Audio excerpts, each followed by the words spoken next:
Hello friends, this is Lokesh Katik. स्वागत है आपका हमारे चैनल EMC-IQ में।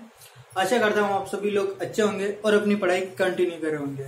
तो आज की वीडियो के अंदर अपन स्टार्ट करने जा रहे हैं इनऑर्गेनिक को।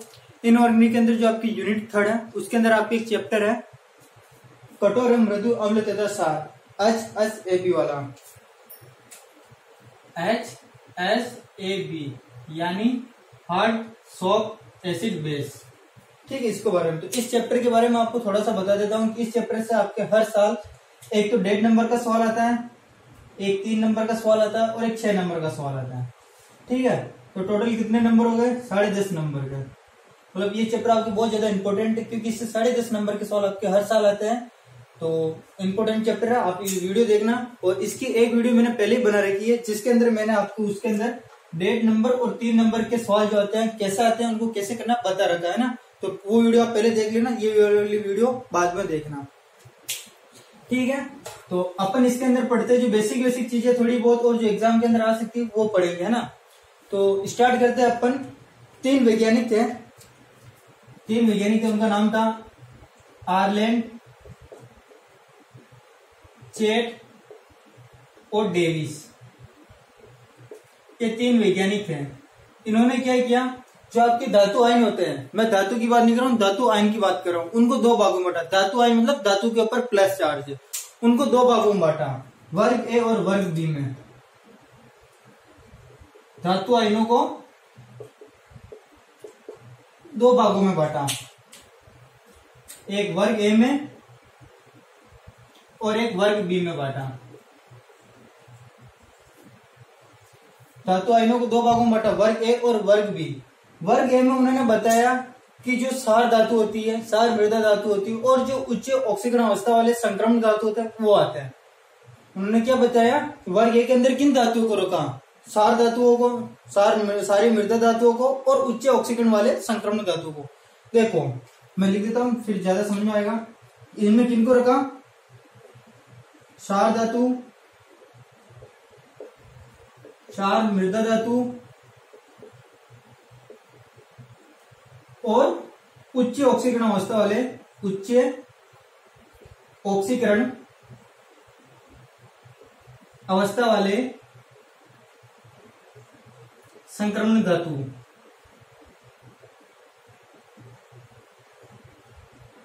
को वर्ग ए में रखा। देखो सार धातु, सार मृदा धातु की अगर बात करते तो एस ब्लॉक की बात करें, एस ब्लॉक के अंदर जो पहला वर्ग है उसको अपन क्या बोलते हैं, सार धातु। दूसरे को बोलते हैं सार मृदा धातु। मतलब जो आपके है लीना की रक्षा फरियाद, बेटा मांगी कन्या सुंदर वाला, वो एस ब्लॉक है। और उच्च ऑक्सीकरण अवस्था वाले संक्रमण धातु, उच्च ऑक्सीकरण अवस्था वाले संक्रमण धातु जैसे Ti+4, कोबाल्ट +3, Fe+3, इस तरह से जिनकी ऑक्सीडेशन अंक क्या होती है, उच्च होती है, 2 से ज्यादा होती है, 2 से ज्यादा होती है, उनको किस में रखा, वर्ग ए में रखा। ठीक है, फिर इनके लिए कुछ शर्तें रखी। वर्ग मतलब अगर आप धातु आयनों को वर्ग ए में रख तो उनके लिए कुछ शर्तें रखी। पहली शर्त रखी कि देखो धातु आयन की बात करें, धातु क्या होती है, जो इलेक्ट्रॉन देती है। जैसे अगर मैं बात करूं सोडियम की, सोडियम अभी धातु है, ये क्या करती है, इलेक्ट्रॉन देती है। सोडियम इलेक्ट्रॉन देती है तो सोडियम के ऊपर कौन सा चार्ज आता है, प्लस चार्ज आता है। तो जितनी भी धातु होती है उनके ऊपर कौन सा चार्ज होता है, प्लस चार्ज होता है। तो इनमें पहली शर्त थी कि वर्ग ए में रखने के लिए पहली शर्त थी कि उन पर धनावेश का मान ज्यादा हो, उनका या उन पर जो धातु आयन थे उन पर धनावेश क्या हो, ज्यादा हो। दूसरी कंडीशन रखी धनायन का आकार छोटा हो, धनायन का आकार छोटा हो, आकार छोटा हो। तीसरी कंडीशन रखी कि उनकी जो ऑक्सीकरण अवस्था वो उच्च होनी चाहिए, उच्च ऑक्सीकरण अवस्था। और ये किसके लिए था, ये वाला पॉइंट है, ये वाला पॉइंट था संक्रमण धातु के लिए। किनके लिए था, संक्रमण धातु के लिए। जो आपकी डी ब्लॉक होता है ना उनके लिए था, डी ब्लॉक और एफ ब्लॉक, उच्च ऑक्सीकरण अवस्था हो। तो ये 3 पॉइंट दिए कि और भी दिए थे, लेकिन मेन रूप से 3 पॉइंट आप ध्यान रखना वर्ग ए के लिए। तो अगर आपसे पूछे कि वर्ग एम को कैसे बांटा, तो उनको बताना लिखना कि मतलब वर्ग ए के अंदर उन्होंने किसको रखा, सार धातु, सारे मृत धातु और उच्च ऑक्सीकरण अवस्था वाले संक्रमण धातु को, उच्च अवस्था वाले संक्रमण धातु। संक्रमण धातु किसे कहते हैं वो तो पता है ना, एफ ब्लॉक और डी ब्लॉक के तत्वों को, और जिनकी ऑक्सीडेशन स्टेट क्या होनी चाहिए, ज्यादा होनी चाहिए, मतलब 2 से तो ज्यादा होनी चाहिए। फिर उन्होंने कुछ शर्तें रखी कि मतलब वर्ग ए के अंदर कौन आएंगे, जिन पर धनावेश ज्यादा हो, पॉजिटिव चार्ज ज्यादा होना चाहिए, तरंग का आकार कम होना चाहिए और उच्च ऑक्सीकरण अवस्था होनी चाहिए संक्रमण धातुओं पर। ये तो रखा वर्ग ए के लिए। फिर हम बात करते हैं वर्ग बी में किनको रखा, तो ध्यान रखना वर्ग बी में रखा केवल संक्रमण धातुओं को। वर्ग बी में किनको रखा, संक्रमण धातुओं को जिनकी ऑक्सीकरण अवस्था कम हो।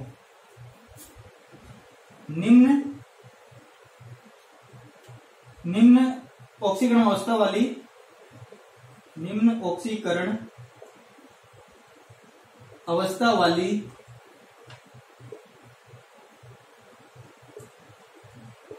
संक्रमण धातु, मतलब वर्ग बी में किनको रखा, जिनकी ऑक्सीकरण अवस्था क्या कम होनी चाहिए, जिनकी ऑक्सीकरण अवस्था क्या होनी चाहिए, कम होनी चाहिए। जैसे देखो copper plus, Ag plus, Au plus, Pt plus 2, इस तरह से, मतलब जिनकी ऑक्सीकरण अवस्था या तो 2 हो या 2 से कम हो, 0 भी हो सकती है ना, उनको किस में रखा, वर्ग बी में रखा। और इनके लिए क्या शर्तें बताई, इनके लिए शर्तें बताई कि धनायन का आकार बड़ा होना चाहिए। उनकी क्या शर्तें बताई कि जो आपके धनायन है यहाँ पर, धातु आयनों का जो धनायन है उनका आकार क्या होना चाहिए, बड़ा होना चाहिए, सॉरी छोटा होना चाहिए। क्या लिखा मैंने यहाँ पर, धनायन का आकार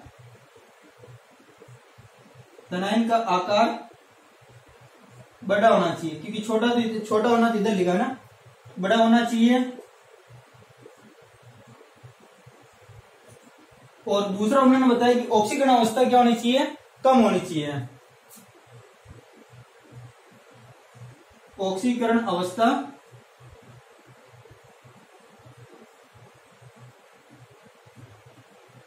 कम होनी चाहिए। तो जो आपके 3 वैज्ञानिक थे कौन कौन से, आर्लेंड, चेट और डेविस, इन्होंने क्या किया कि जो धातु आयन होते हैं, देखो यहाँ पर बात हो रही धातु की, और धातु में भी आयन की बात हो रही। धातु आयन कौन सा होते हैं, पॉजिटिव होते हैं। उनको 2 भागों में बांटा, वर्ग ए और वर्ग बी। वर्ग बी में उन्होंने क्या बताया कि एस ब्लॉक के तत्वों को रखा और जिनकी ऑक्सीकरण अवस्था उच्च होती है उन संक्रमण तत्वों को रखा। ध्यान रखना संक्रमण धातु की बात हो रही है यहाँ पर, जैसे Ti+4, कोबाल्ट +3, Fe+3, और भी जिनके ऊपर 3 से ज्यादा चार्ज हो या 3 हो उनको इसके अंदर रखा। शर्तें रख दी कि उन पर धनावेश ज्यादा होना चाहिए, धनायन का आकार छोटा होना चाहिए और उच्च ऑक्सीकरण अवस्था हो। वर्ग बी में किनको रखा, ऑक्सीकरण अवस्था की होनी चाहिए, निम्न होनी चाहिए, और इनके अंदर कल संक्रमण धातु थी। कौन सी धातु थी, संक्रमण धातु थी। और ये इनकी क्या लिख दिए थे, शर्तें लिख दी कि धनायन का आकार बड़ा होना चाहिए और ऑक्सीकरण अवस्था कम होनी चाहिए। तो ये तो बांटा किसमें, धातु आयनों को बांटा। फिर उन्होंने क्या किया कि जो लिगेंड होते हैं ना, लिगेंडों को भी 2 वर्गों में बांट दिया। तो पहले इसको नोट कर लो, फिर वो वाला करते हैं कि लिगेंडों को कैसे बांटा। ठीक है, अब क्या किया, जो वैज्ञानिक थे आपके आर्लेंड, चेट और डेविस, इन्होंने लिगेंडों को भी 2 वर्गों में बांट दिया। किनको, लिगेंड को।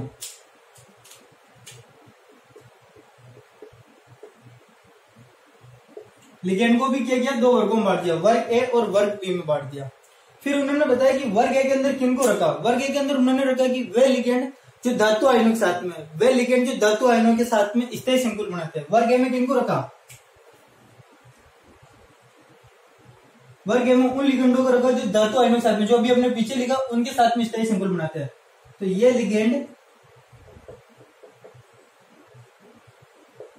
धातु आयनों के साथ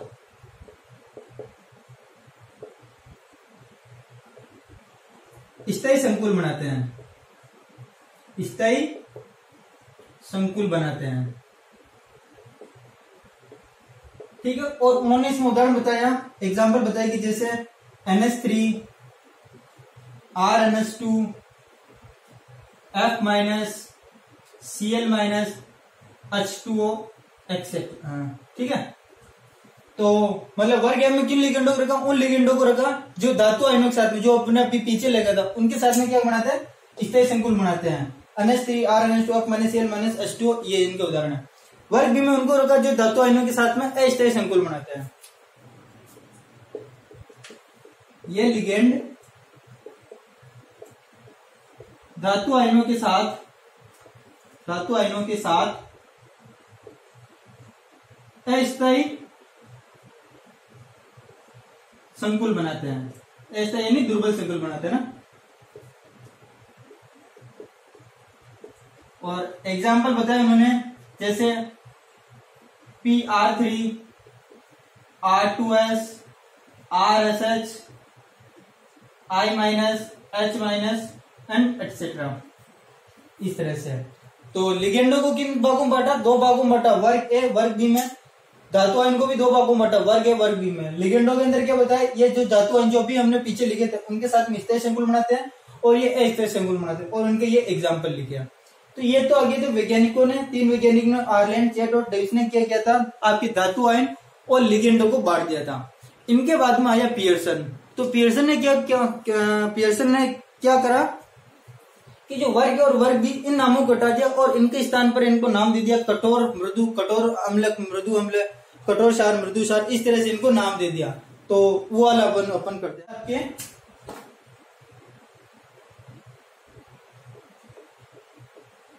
पियर्सन की HSAB अवधारणा या सिद्धांत, जो भी आप बोले जो बोल देना, ठीक है। इस तरह से HSAB का मतलब क्या? H का मतलब हार्ड, S का मतलब सॉफ्ट, A का मतलब एसिड और B का मतलब बेस, मतलब कठोर, मृदु, अम्ल, क्षार, ठीक है। वो जो हिंदी लिखी थी वो का वही है। तो इन्होंने बताया कि जो वैज्ञानिकों ने धातु आयनों को 2 भागों में बांटा है, धातु आयनों को 2 वर्गों में बांटा था भाई। धातु आयनों को आर्लैंड और चैट और डेविस ने 2 भागों में बांटा था, वर्ग ए और वर्ग बी में 2 भागों में बांटा था। तो पियर्सन ने कहा कि जो धातु आयनों के लिए है ना, धातु आयनों के लिए जो वर्ग ए है उसका आपको कठोर अम्ल है। वर्ग ए के अंदर जिनको रखा इन्होंने, जिन धातु आयनों को रखा वो कठोर अम्ल होते हैं। क्या होते हैं? कठोर अम्ल होते हैं। वर्ग ए के अंदर जिन भी धातु आयन को रखा वो क्या होते हैं? कठोर अम्ल होते हैं। और वर्ग बी के अंदर जिनको भी रखा, जिन भी धातु आयनों को रखा वो मृदु अम्ल होते हैं। सॉफ्ट अम्ल है ना, मृदु अम्ल। तो पियर्सन ने क्या कहा भाई, धातु आयनों के लिए तो उन्होंने कहा कि जो वर्ग ए वाले हैं धातु आयनों में वो तो कठोर अम्ल है और वर्ग बी वाले क्या? मृदु अम्ल है, ठीक है। इसी तरह उन्होंने बताया लिगेंडो के लिए। लिगेंडो को भी वैज्ञानिकों ने 3 भागों में बांटा, 2 भागों में बांटा था।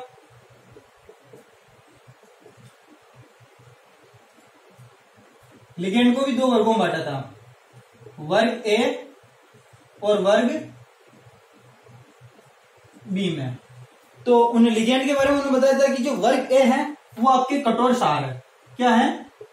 कठोर क्षार, मतलब वर्ग ए के अंदर जो भी आपके आ रहे हैं, जो भी तत्व आ रहे हैं वो क्या है? आपके कठोर क्षार है। और वर्ग बी के अंदर जो भी आ रहे हैं वो क्या है? मृदु क्षार है, सॉफ्ट बेस है। ये बात समझ में आई या नहीं आई? सिंपल से कुछ नहीं, धातु आयनों को 2 वर्गों में बांटा था। वर्ग ए को उन्होंने बोल दिया कि वो कठोर अम्ल है, वर्ग बी को बोल दिया कि वो मृदु अम्ल है, और लिगेंड के लिए बोल दिया कि वर्ग ए कठोर क्षार है और वर्ग बी मृदु क्षार है। बस ये बताया उन्होंने।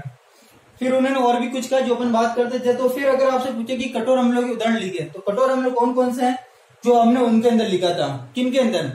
वर्ग ए के अंदर लिखा था। वो क्यों इनके अंदर लिखनी है? मान लो आपके एग्जाम के अंदर आ जाता है कि कठोर अम्ल किसे कहते हैं, तो आप क्या लिखोगे? पियर्सन के अनुसार कठोर अम्ल उन्हें कहते हैं जिनका धनायन का आकार क्या होना चाहिए, जिन पर धनायन का मान ज्यादा होना चाहिए, ऑक्सीकरण अवस्था उच्च होनी चाहिए, आकार छोटा होना चाहिए। इस तरह से जो पॉइंट वर्ग ए में लिखे वो इसके अंदर लिखने हैं, वर्ग बी में लिखे जो इसके अंदर लिखने थे, और कठोर क्षार मृदु क्षार में वो लिखने जो अपन ने पहले लिखे थे, ठीक है। एग्जाम्पल की बात कर लेते थोड़े बहुत कठोर अम्ल मृदु अम्ल की। तो जैसे कठोर अम्ल की बात करते हैं तो अपन ने क्या लिखा कठोर अम्ल के अंदर? जैसे NH3, या पहले देखो वर्ग ए के अंदर अपन ने क्या बोला, क्या क्या आते हैं? क्षार धातु, क्षारीय मृदा धातु और उच्च ऑक्सीकरण अवस्था वाले संकरण धातु। तो क्षार धातु देखो, क्षार धातु वर्ग ए की बात करें, सोडियम, पोटेशियम, लिथियम भी था, H+, मैग्नीशियम +2, कैल्शियम +2, और उच्च ऑक्सीकरण अवस्था वाले जैसे Ti+4, कोबाल्ट +3, Fe+3, जिनकी ऑक्सीकरण अवस्था उच्च। ये देखो ये वाला संकरण धातु है, और CO2 इस तरह से है। ये आपकी क्या है? कठोर अम्ल है, ठीक है। ये आपकी क्या? कठोर अम्ल है। इसी तरह आपको क्या करना है? मृदु अम्ल का करना है। मृदु अम्ल कौन कौन से होते हैं?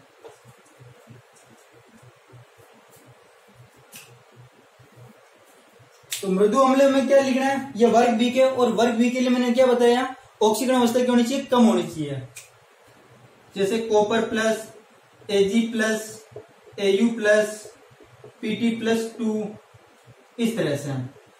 ये आपके मृदु अम्ल के एग्जाम्पल है ना। और जैसा आपके एग्जाम के अंदर क्वेश्चन आता है कि दो कठोर अम्ल, दो कठोर क्षार के नाम लिखे, तो आप इस तरह से आसानी से इसमें कर सकते हो। ठीक है, अब अपन को करना है लिगेंडों का वर्गीकरण, कि लिगेंडों को मतलब बांटा तो एक कठोर क्षार में बांटा और एक मृदु क्षार में बांटा। तो कठोर क्षार के अंदर ध्यान रखना आपको, कठोर क्षार के अंदर उन्होंने बताया कि कठोर क्षार के अंदर क्या, जो क्षार होते हैं आपको पता है वो इलेक्ट्रॉन युग्म देते हैं, थोड़ा सा ध्यान रखना। लुईस के अनुसार अम्ल और क्षार क्या होते हैं, लुईस के अनुसार, तो लुईस के अनुसार अगर अपन अम्ल और क्षार की बात करें तो लुईस के अनुसार क्षार वो होते हैं जो अम्ल को एकांकी इलेक्ट्रॉन युग्म देते हैं। क्षार क्या होते हैं, लुईस के अनुसार बता रहा हूं मैं, जो इलेक्ट्रॉन युग्म देते हैं,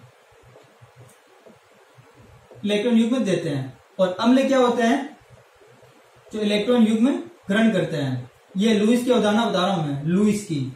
ठीक है, तो अगर मैं कठोर क्षार की बात करूं, अगर मैं कठोर क्षार की बात करूं तो कठोर क्षार के अंदर ध्यान रखना, क्षार ये जो है ये हमेशा क्या करते हैं, इलेक्ट्रॉन युग्म देते हैं, और ये क्या करते हैं, इलेक्ट्रॉन युग्म ग्रहण करते हैं, तभी तो इनके बीच में संकुल बनता है ना।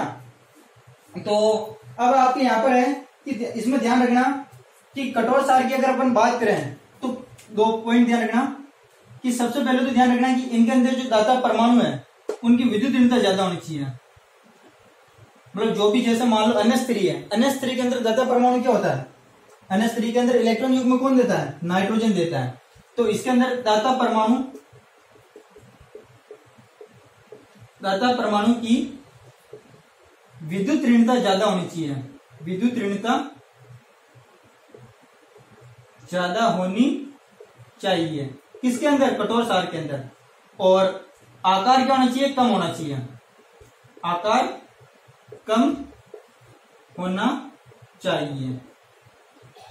ये मैं आपको पूरा कठोर अम्ल कठोर क्षार वाला करा रहा हूं क्योंकि ये इंपॉर्टेंट है। आप क्या सकते हैं कि कठोर अम्ल कठोर क्षार को समझाइए।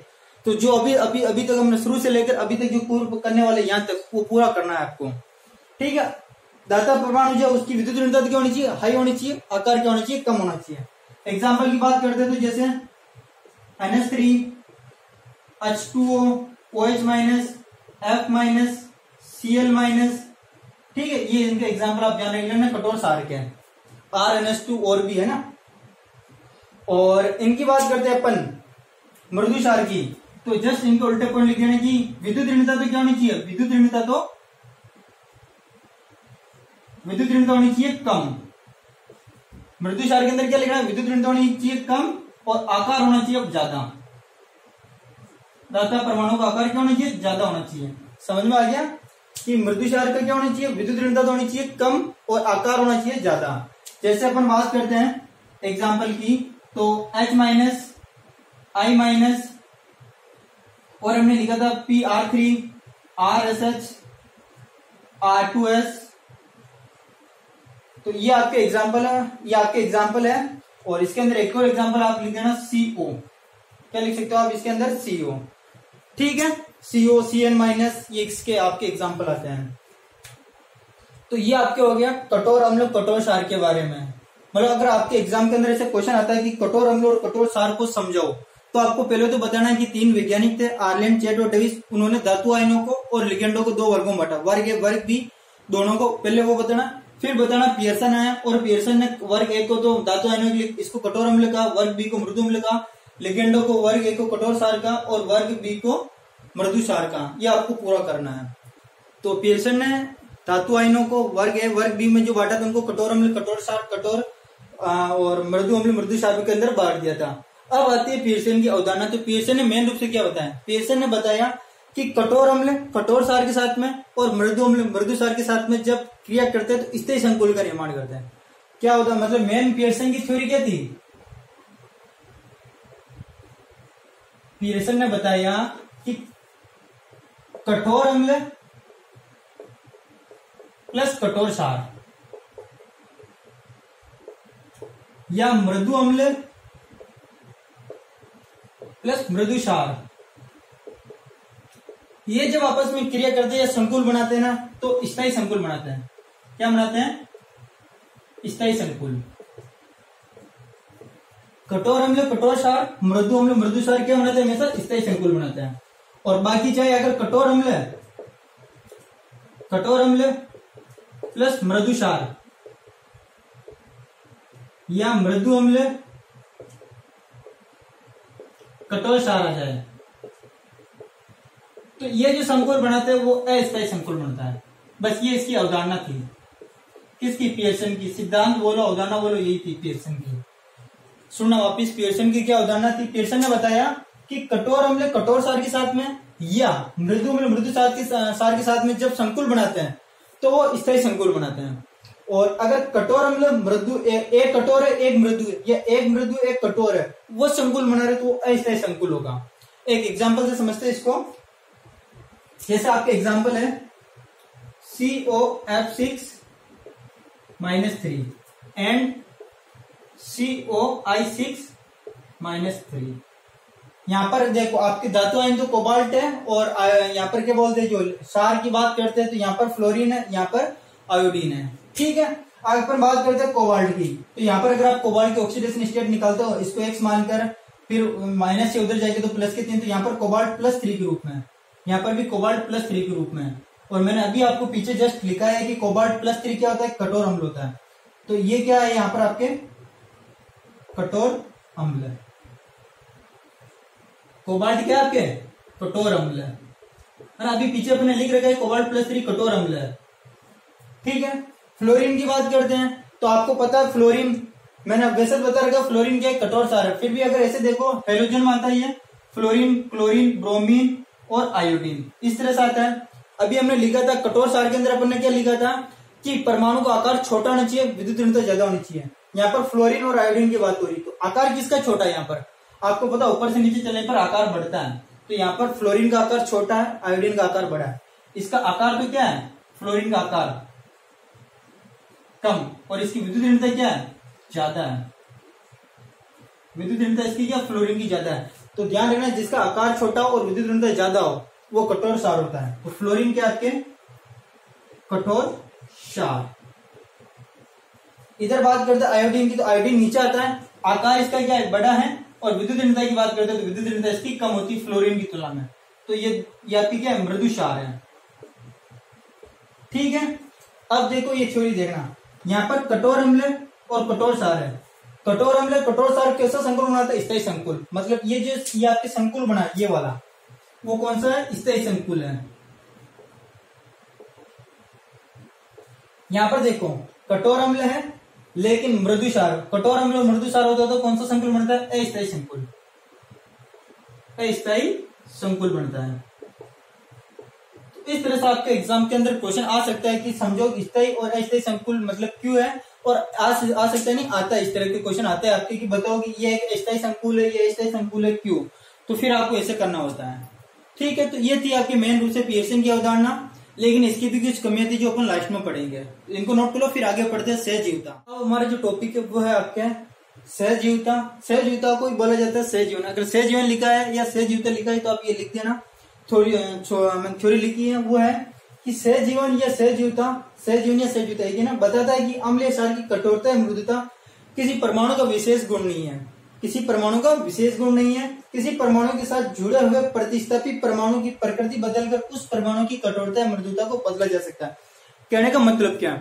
मतलब ये कि अपन कह रहे हैं कि वो परमाणु वो कठोर है, तो वो इसका गुण नहीं है कि वो पहले से कठोर है। इसमें ऐसा होता है कि जो प्रतिस्थापी उसके साथ में जुड़ा होता है वो डिसाइड करता है कि वो कठोर है या मृदु है। जैसे देखना, जैसे आपके पास में ये है बोरोन B+3, आपको पता है ये अम्लीय होता है, लेकिन ये नहीं पता ये कठोर है या मृदु अम्ल है ना। B+3 जो आपके होता है बोरोन, ये अम्लीय होता है, पर अब आपको नहीं पता है कि कठोर है या मृदु है। तो अगर मैं इसकी विक्रिया किसी कठोर के साथ में करवा देता हूँ, जैसे देखो मैं इसकी विक्रिया करा रहा हूँ 3F- के साथ में, मतलब फ्लोरीन के साथ में। आपको पता है फ्लोरीन तो कठोर है, तो ये जब रिएक्शन करता है तो ये बनाता है BF3। क्या बनाता है? BF3। तो अब जैसे ये अम्लीय था, कठोर के साथ में इसकी रिएक्शन होती है BF3 बना। तो ध्यान रखना है बोरोन जो ट्राइफ्लोराइड ये कठोर अम्ल हो गया। कौन सा अम्ल हो गया? कठोर अम्ल है। ये अम्लीय था तो जब इसने कठोर के साथ में रिएक्शन की तो क्या बनाया? कठोर अम्ल बनाया।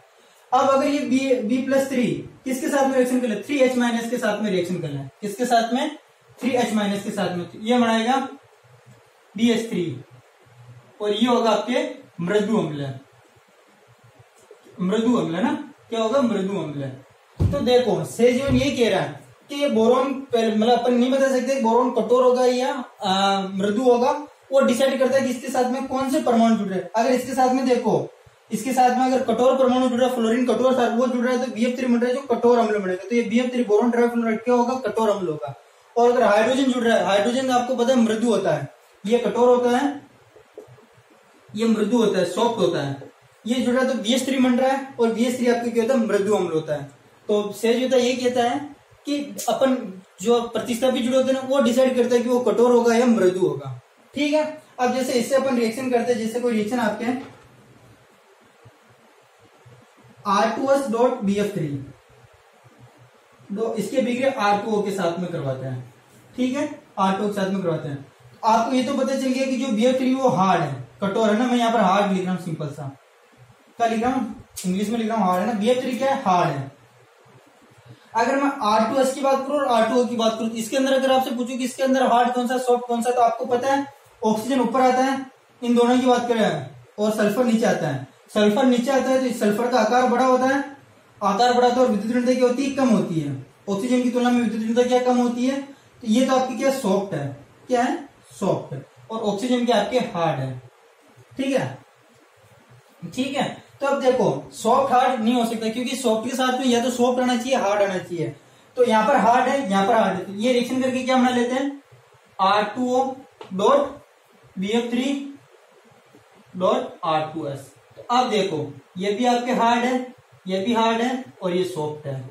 तो फिर सेजन और आगे भी है कि सेजन बताता है कि अगर कठोर हार्ड है तो ये आपस में चेंज हो जाते हैं, अपनी प्रकृति कैसे कर लेते हैं, कठोर कर लेते हैं। मतलब देखो सॉफ्ट और हार्ड है, सॉफ्ट और हार्ड है, तो ये सॉफ्ट हार्ड नहीं रहना चाहते, ये ऐसे ही होते हैं। स्थायी बनने के लिए क्या कर लेते हैं, अगर या तो सॉफ्ट बन रहे तो सॉफ्ट बन जाते हैं, या हार्ड बन रहे तो हार्ड बन जाते हैं। देखो यहाँ पर क्या बना लिया इन्होंने, हार्ड बना लिया, मतलब दोनों दोनों कठोर हो गए, और ये स्थायी संकुल बना लेते हैं। इसी तरह जैसे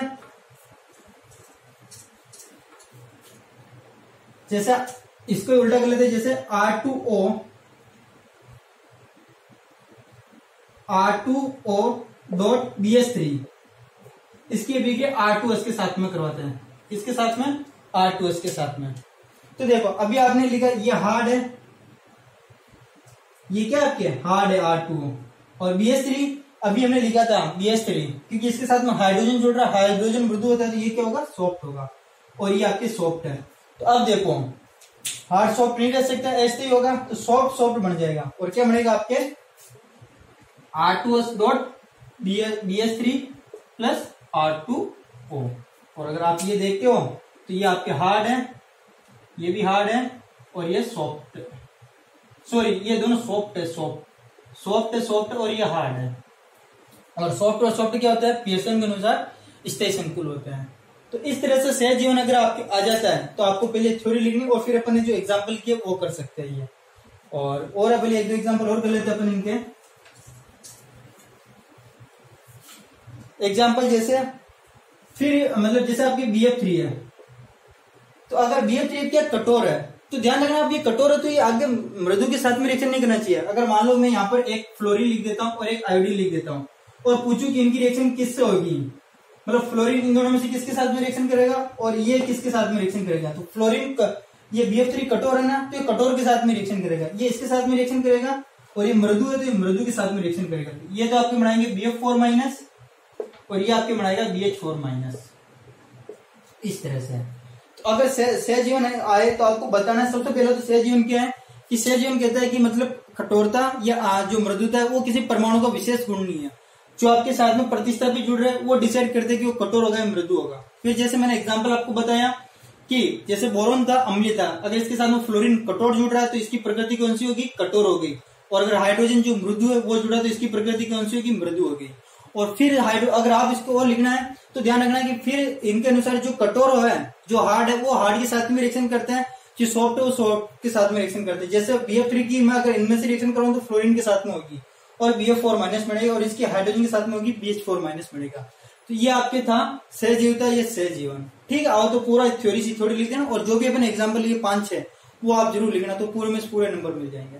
ठीक है, तो अब हम पढ़ते हैं मोस्ट इंपोर्टेंट टॉपिक, कठोरता एवं मृदुता के सिद्धांतिक आधार। ये आपके आने के चांसेस ज्यादा है क्योंकि ये आपके 2014 के अंदर आया था, तो इस बार इसके आने के चांसेस मुझे थोड़े ज्यादा लगते हैं। तो इसको देख समझ लेना। 3 सिद्धांत है, पहला इलेक्ट्रॉनिक सिद्धांत, दूसरा है पाई बंद सिद्धांत और तीसरा है पिटजर सिद्धांत। तो ये आपके आ सकता है ना। तो पहले मैं थोड़ा सा समझा देता हूँ, फिर इसकी थ्योरी लिख दूंगा जो आपको नोट करनी है केवल। इलेक्ट्रॉनिक सिद्धांत क्या कहता है? इलेक्ट्रॉनिक सिद्धांत सिंपल सी बात कहता है कि जब कठोर सुनना, जब कठोर मतलब कठोर अम्ल और कठोर क्षार के बीच में रिएक्शन होती है, अंतःक्रिया होती है, के बीच में कोई भी अभिक्रिया होती है, क्रिया होती है, संकुल बनते हैं, तो ध्यान रखना उनके बीच में आयनिक बंध बनता है। कौन सा बंध बनता है? आयनिक बंध बनता है। इलेक्ट्रॉनिक सिद्धांत क्या कहता है कि अगर कठोर अम्ल कठोर क्षार के बीच में अभिक्रिया होती है, अंतःक्रिया होती है, संकुल बनते हैं, तो उनके बीच में कौन सा बंध बनता है? आयनिक बंध बनता है। और अगर मृदु अम्ल और मृदु क्षार के बीच में अंतःक्रिया होती है, मतलब रिएक्शन होती है, तो सहसंयोजी बंध बनता है। बस ये इसकी कहानी है, सहसंयोजक बंध बनता है। इलेक्ट्रॉनिक सिद्धांत क्या? ये 2 बातें कहता है। इलेक्ट्रॉनिक सिद्धांत क्या कहता है? सिर्फ 2 बातें कहता है कि अगर कठोर अम्ल कठोर क्षार के बीच में अंतःक्रिया होती है, अभिक्रिया होती है, संकुल बनता है, तो इनके बीच में आयनिक बंध बनता है। कठोर के बीच में आयनिक बंध, मृदु के बीच में सहसंयोजी बंध बनता है। और इनके मतलब इन बंधों को दर्शाने के लिए मिसोनो वैज्ञानिक था, उसने एक नियम दिया था, मतलब एक समीकरण दी थी। वो समीकरण में लिख देता हूं, P K is equal to minus log K is equal to AX plus BY plus C, मतलब कठोरता और मृदुता में संबंध दर्शाने के लिए ये एक समीकरण दी थी। P K is equal to minus के log के AX plus BY plus C। यहाँ पर मैं बता दूं के क्या है। सबसे पहले अगर बात करते हैं के की, तो के यहाँ पर साम्य स्थिरांक, मतलब जब अभिक्रिया होती है तो इनके बीच में साम्य स्थापित होता है, उस समय इनका स्थिरांक साम्य स्थिरांक। फिर बात करते हैं ए और, चलो पहले एक्स और वाई की बात कर लेते हैं। एक्स और वाई जो है आपके धातुओं के पैरामीटर, धातुओं के पैरामीटर, जो एक्स और वाई धातुओं के पैरामीटर है।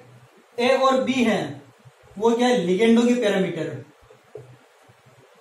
लिगेंडो के पैरामीटर। और सी यहां पर कोई स्थिरांक है, सी यहां पर क्या है? कोई स्थिरांक है। देखो एक बार समझना, पी के इजिकल टू क्या है? माइनस log के एक्स प्लस BY प्लस सी। के यहाँ पर क्या है? साम्य स्थिरांक है। एक्स और वाई क्या है? धातु के पैरामीटर। धातु के पैरामीटर मतलब जो आपकी धातु आयन हो रहे हैं ना, उनके अपन बात कर रहे हैं, मतलब अम्ल की बात करें, कठोर अम्ल मृदु अम्ल। अब पैरामीटर का मतलब क्या? पैरामीटर का मतलब हो गया कि उनकी लंबाई क्या है, जो आप ले रहे हो धातु, उनकी लंबाई क्या, उनका बॉन्ड एंगल क्या है, उनकी विद्युत ऋणता क्या, मतलब उनके जो मतलब गुण होते हैं वो उनको पैरामीटर बोलते हैं। ठीक है, और यहाँ पर फिर लिखा ए और बी क्या है? ए और बी लिगेंडो के पैरामीटर की, लिगेंडो की लंबाई क्या है, उनके बंध कोण क्या है, इस तरह से। और सी क्या है? यहाँ पर स्थिरांक है। ये किसने दिया था? मिसोनो,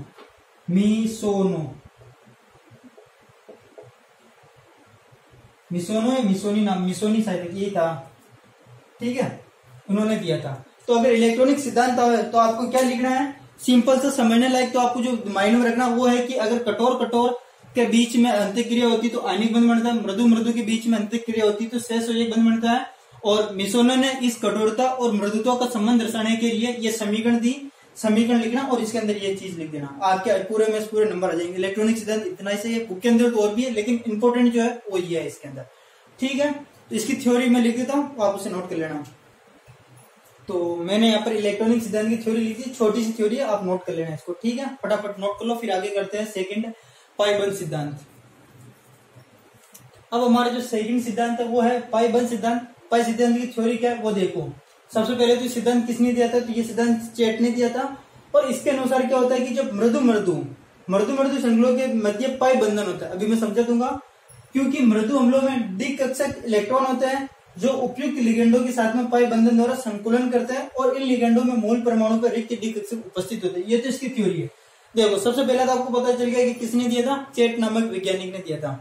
दूसरी सबसे मेन बात जो आपको ध्यान रखनी है कि ये जो सिद्धांत लगता है ना, केवल मृदु अम्ल और मृदु क्षार के बीच में लगता है, मतलब सॉफ्ट एसिड और सॉफ्ट बेस के बीच में लगता है ना। दूसरी जो सबसे मेन बात है, ये कठोर के लिए नहीं लगता, ये सॉफ्ट के लिए लगता है, मृदु अम्ल और मृदु क्षार के लिए लगता है।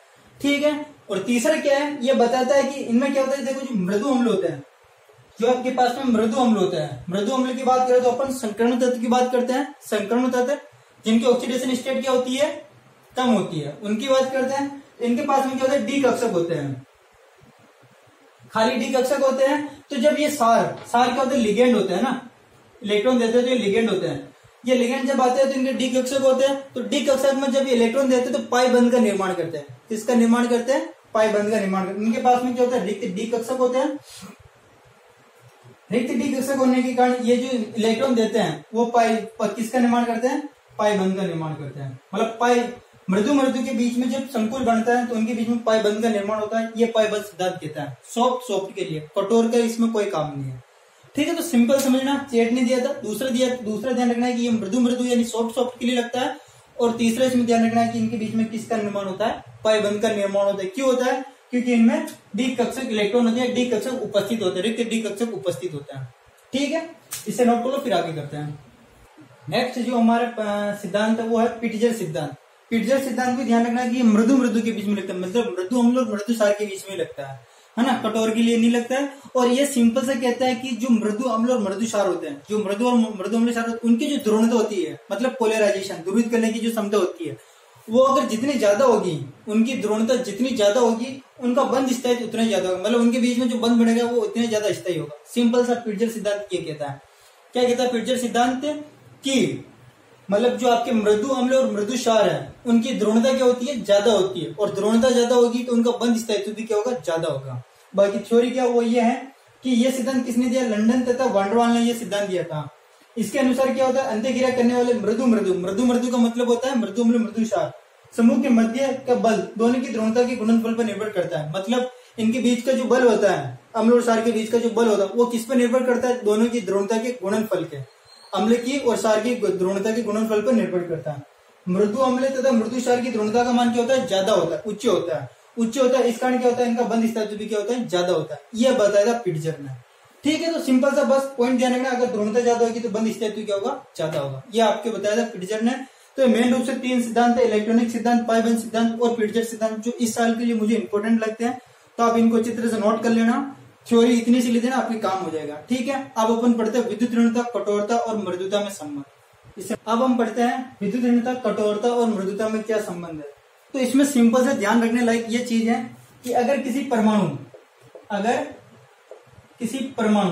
की विद्युत ऋणता इलेक्ट्रोनेगेटिविटी है ना, अगर किसी परमाणु की विद्युत ऋणता अगर ज्यादा है, विद्युत ऋणता क्या है, ज्यादा है, तो उसकी कठोरता भी क्या होगी, ज्यादा होगी। उसकी कठोरता क्या होगी, ज्यादा होगी। अगर किसी परमाणु की विद्युत ऋणता ज्यादा है तो कठोरता भी क्या होगी, ज्यादा होगी। और अगर विद्युत ऋणता कम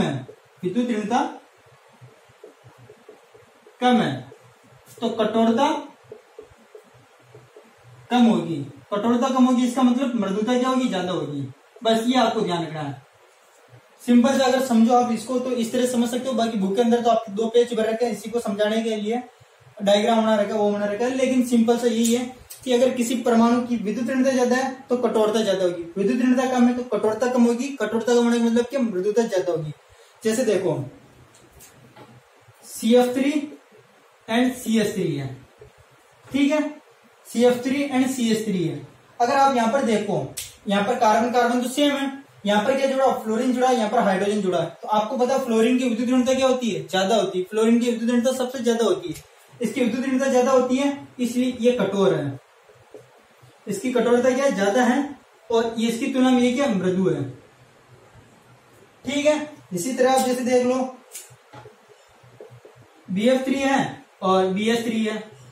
तो अगर आप यहाँ पर भी देखते हो तो यहाँ पर भी क्या जुड़ा है, दोनों तरफ तो बोरॉन, लेकिन यहाँ पर फ्लोरीन जुड़ा है, तो इसकी कठोरता क्या है, ज्यादा है, और ये क्या है, मृदु है। तो सिंपल से कठोरता और मृदुता का विद्युत ऋणता का आपको संबंध ध्यान रखना है।